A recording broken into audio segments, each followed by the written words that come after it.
Hey, you guys, welcome back to Married to Film. Listen, here's part 2. Okay, what the hell happened to him? Why is he here? Apparently it started when Charles stole his neighbor's newspaper. What? He never leaves the house. I don't have all the details, but the police found him in a very agitated state. He was confrontational and incoherent. How come you didn't call me? What? Why did I have to hear about Yeah, this after from my they brother's bust through the door, bro. trick of a law partner? The only contact information we could find was a business card. Jimmy, in my opinion, Charles should be committed for 30 days of psychiatric observation. As a family member, you can submit a petition for him to be evaluated. There's an excellent facility in Las Cruces. He can be there tomorrow. I'd rather not. Hey, buddy. Hey, I'm right here. Oh, hey, Chuck. Excuse me. Mr. Miguel, my name is Dr. Cruz. Do you know why you're in the hospital? The police kicked in my door. No warrant, no cause. I wasn't incoherent. They just weren't listening. They tasered me, Jimmy. Oh, Jesus. Kim? I'm sorry, I can give you privacy. No. It's all right. Stay. Howard called me. He's very concerned about you. How are you feeling now, Mr. Miguel? Like, get away from me. You have a phone or a page or anything with a battery? I don't think so. Yeah. Oversight. Sorry about that. Can you tell me a little more about your situation? It's not a situation. It's a condition. Electromagnetic hypersensitivity. For reasons unknown, my nervous system has become sensitized to certain frequencies of electromagnetic radiation. Your brother called it an allergy to electricity. Well, it's an oversimplification, but it's essentially correct. Electronic devices create their own electromagnetic fields. The closer I am to such devices, the worse my symptoms. Which are? Burning sensation in my skin, sharp cold pain in my bones, muscle fatigue, heart palpitations, Wow. blurred vision, tinnitus, Whoa. vertigo, What? nausea, shortness of breath, general It hurts. Yes, it hurts. When did you first experience these symptoms? In the face. Oh, must have been. You left the office 18 months ago. Well, in that case, must have been almost 2 years. 2 years. Mhm. That's a long time to live with discomfort. Oh, there it is. That doctor You face. think I'm crazy? I never said that. No, you didn't, because you're very polite. But you think it. Otherwise, you wouldn't be talking about commitment. You find that idea distressing. Who the hell wouldn't?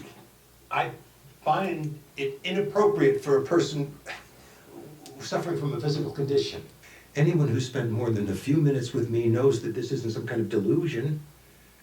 Wouldn't you agree, Kim? Of course she does. Well, I'm not a doctor. You've known me for the better part of a decade. Have you ever seen me exhibit any sign whatsoever of mental illness? Yes. May I ask you a question just for my own interest? How do you meet the needs of daily life? What do you do for light? How do you prepare food? I use white gas lanterns. For cooking, I have a camp stove. I have a large cooler I keep filled with ice. It's not ideal, but I make do. I see. Well, thank you. Would you mind if I took a moment to speak with your brother? Make sure you still have your wallet when you're done. Funny guy. Jimmy, I want to go home. That was a dirty trick. It wasn't a trick, it was a demonstration. This allergy to electricity isn't real. It's a manifestation of something deeper. I'm not saying it's 100% real, okay? But Chuck is smarter than you and me put together. So we're not talking him out of this. And I'm not sending him to a rubber room. No one is talking about rubber rooms. There are specialists who He's will seen be... specialists, okay? The best doctors from here to Denver. None of them help. Not one. So you're ready to give up? Who's giving up, huh? I'm the one doing the heavy lifting here. That white gas he was talking about, who do you think brings him that? And milk and bread and toilet paper and ice and every other damn thing he needs. Is that helping or enabling? If you testify in a custodial hearing, he can get the help he needs. That's in your power. You have the power to help your brother, truly help him. Ignoring this won't make it go away. Untie him. I'm getting him out of here. Jimmy? I Jim? found him. I thought I'd wait till you got here. Great. How's he doing? Better, resting. Good. What's wrong with him? Jimmy, I want you to know that I've talked to the DA, and he absolutely will not sign off on any commitment papers. This is a physical condition, not a mental one. Chuck is of sound mind. I think we can all agree on that. You're a real peach, Howard. Of course you don't want Chuck committed. No, I don't. Why would I? Because if Chuck were committed, then I become his legal guardian and I cash him out of HHM. Jesus, Jimmy. Now, you want to hash that out while he's lying in here? The tanning bed must have melted your brain if you think for 1 second. Guys, Chuck, that's why we're here. Yes. Let's stay on point. We're talking about the well-being of a man whom we all love very much. There's many factors at play. Spite doesn't have to be one of them. You know what, Howard? I was on the fence till you showed up, but thanks for helping me decide. Wait bye-bye to your cash cow, because it's leaving the pasture. I'm committing him. Listen, I agree that Chuck needs help, and maybe it's the right thing to do, but you can't do it like this. What? I just want to see that son of a bitch sweat. It's so obvious what he's afraid of. Right. Taking my brother home. I know that's right. Thank you. Because I was like, no, just get under his skin a little bit. I want to talk about this. There's nothing to talk about. You took the paper, you saw this, you got sick. What's your point? Chuck, I think you got sick because you saw this story. You know, whenever you think I've done something wrong, something questionable, you get worse. I didn't get sick because I read about you in the paper. I got sick because I went out of my house to retrieve the paper. I'm too tired for this argument, Jimmy. I've had it too many times. You think this is the return of Slippin' Jimmy, but it's not. All right. But you think the billboard thing was unethical. It was promotion. It was advertising. That's all. Which wasn't even allowed until 5 Supreme Court justices went completely bonkers in Bates versus State Bar of Arizona. Aha! But in any event, it's legal. If you want to advertise, that's your business. Business being the operative word there, Chuck, because I have gotten business out of this. Legit business. Wills, trusts. I'm kind of starting to specialize in elder law. Elder law. The things the elderly have to deal with. I mean, you know, relatives coming after their savings, telemarketers, reverse mortgage scams. I mean, getting old sucks. Seniors need someone on their side, so you're looking at them. Well, that sounds promising. But it has nothing to do with my condition. Chuck, listen, I'm gonna make you a promise right now, okay? No, not necessary, not requested. Okay, the billboard was a one-time thing. I'm a good lawyer. I just needed some razzmatazz, you know, to get the ball rolling, some showmanship. That's all it was. It's done now. It's over. All right. From here on out, I'm gonna play by the rules. As any lawyer should. Exactly. But there are clients out there who need me, and I'm gonna give them the best representation I know how to provide. I'm on the up and up, okay? I will be good. Slippin' Jimmy, he's back in Cicero, dead and buried. Okay. We'll see. Where you going? Somebody's gonna make that coffee. Now he feels better. Single-breasted? Are you serious? Blue or cream? Blue.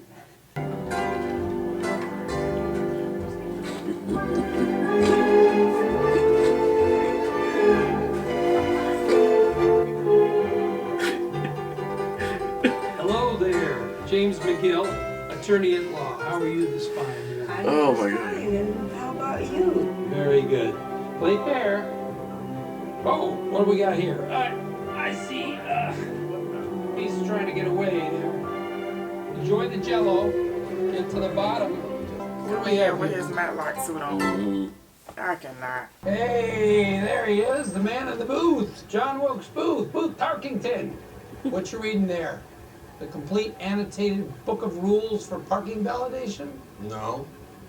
The rules for parking validation are actually pretty simple. Most people get it on the first try. Oh. Well, you'll be pleased to know I have the requisite stickers. Will be still my heart. And you can have this as well. I'm doing elder law now. Need a will? Call McGill. So, give me a call if you Yeah. you happen to know any elders. Good night. Couldn't have a bad one if I tried.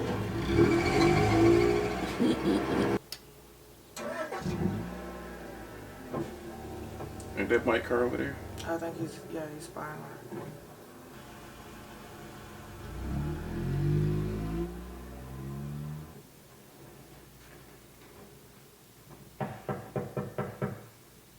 I'm about to say, are we gonna show him in his finest mode?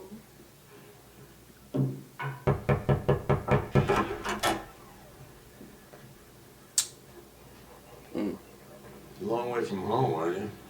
You and me both. Oh.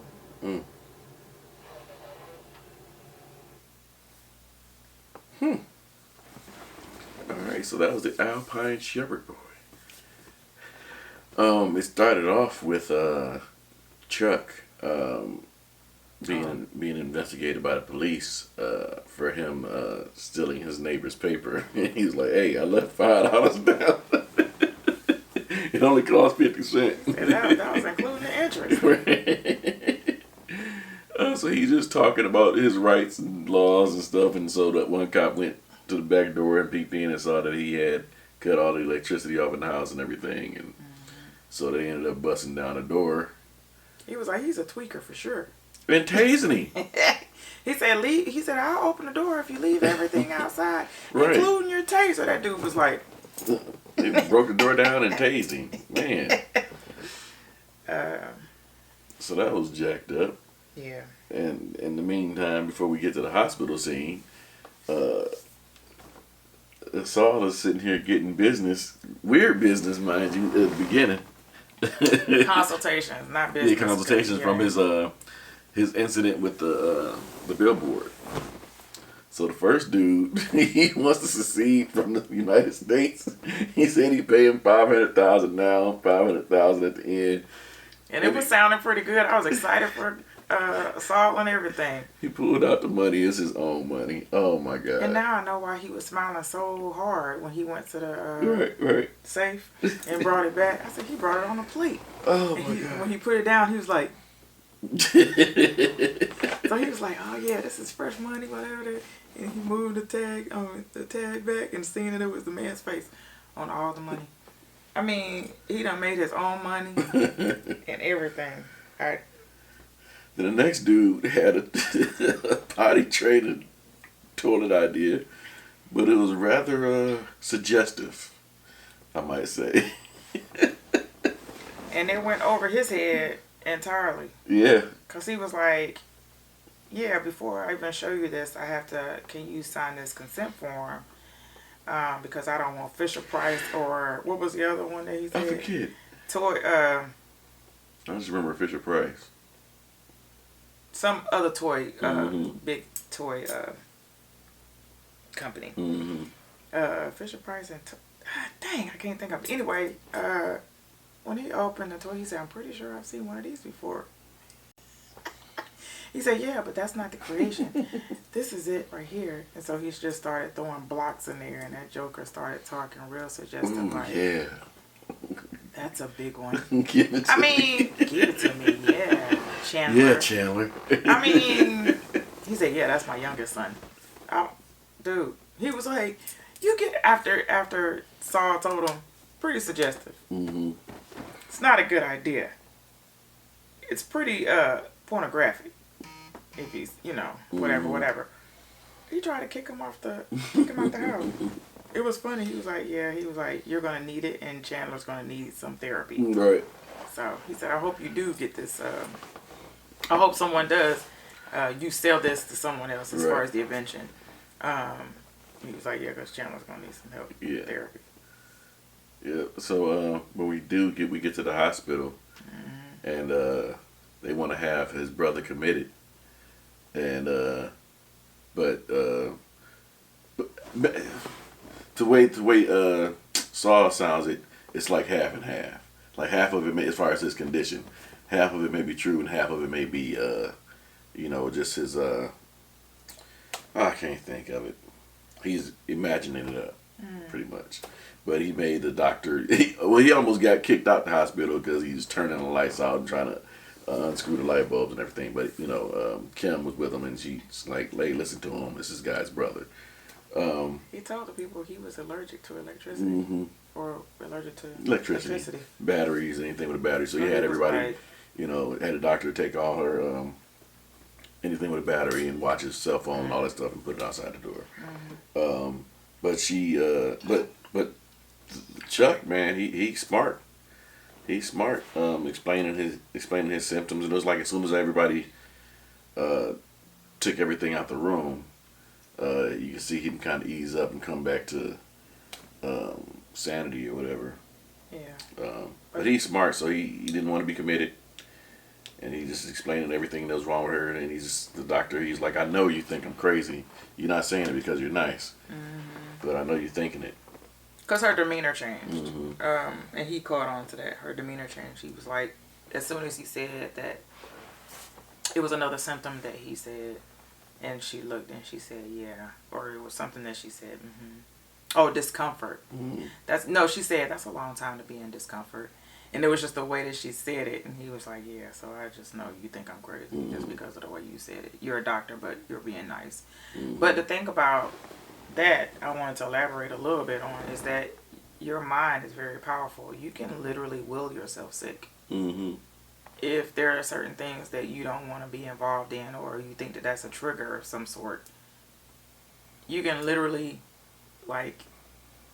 will your body to be sick or to cause pain or whatever, discomfort, and then you will be in it. And then if he's been doing this for over 2 years, he's pretty much a genius on this. He's pretty much, you know, he knows what he's doing on that. But the lawyer, Howard, he was like, okay, so we don't want to get him committed or whatever the case may be. So how are we supposed to go about this? Just, you know, and Saul was like, yeah, we're not going to have him committed. Before Howard showed up, we're not going to have him committed. Just unhandcuff him or untie him, because they had him tied to the bed. Untie him, I'm taking him home. And then when Howard showed up and made it seem like, oh, but if you commit him, then we can sign off on it because we know, sign off on it saying that he doesn't need to be committed because we know that he's in sound mind. But clearly he's not. And so Saul was like, yeah, whatever. I know what you're doing. And if we do get him committed, then I'll be his rightful guardian or something like that. So the money will go back to whatever. He was like, yeah, okay, whatever. We're going to go ahead and commit him. And the dude just started, like, his demeanor changed. He was like, what? But he knows what he's doing as far as there's money involved because his name is still attached to that the firm. So yeah. Oh, I forgot to mention that the doctor did turn the bed on before she went out and talked to her. So they know that it's a mind thing. It's a psychological thing. And in order for your mind to be reverted back to normal, then you may have to be evaluated into a hospital. Right. But when Saul took him home, when Saul told me he was going on the up and up, and that he was going to look out for the elderly and things like that, his tension eased. He got better and got up and made himself some coffee and things. So it is a mind thing. Like he said, it's not Slippin' Saul. Yeah, it's not the same person, or Slippin' Chuck, or whatever his name was. Jim. Yeah, Slippin' Jim. Thank you. He was like, no, I'm not that. I'm not going to go back to that. I'm for real. I'm legit. And he was like, oh really? Well, I'm gonna get up. Somebody got to make some coffee. Right. And I was like, did he just bipolarism?